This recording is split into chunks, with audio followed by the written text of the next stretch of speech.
wuxuu ka muuqdaa culumadii aan aqaanay laba goolayaalka horta caawa haday fadhiyaan oo ay muusigii iyo niikadii fiirsanayaan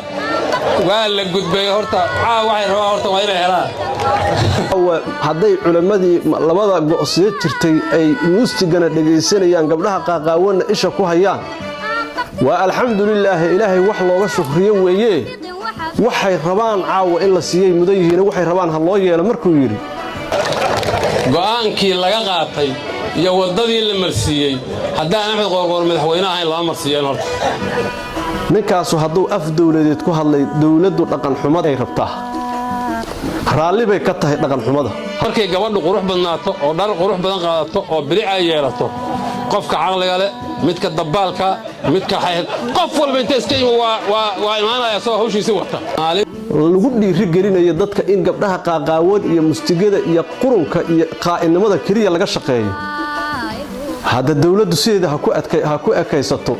qof kastaana wuxuu ka dheehan karaa hadalka waa loo jeedaa oo dhaqan xumo la rabaa doorasho iska galeen hadda waa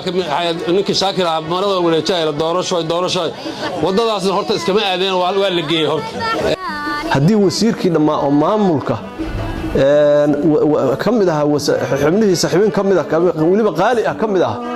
uu leeyahay waxaan amal marin ku bixinaynaa naaga qaaqaawan iyo mustigin la dhageysto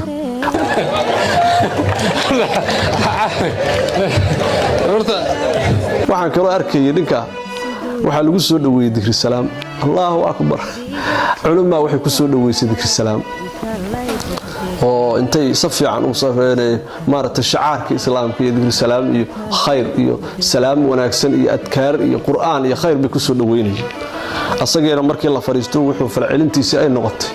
inuu yiraahdo الله إله علماء ومهتسيهين هذي dhageysanayaan maanta mustig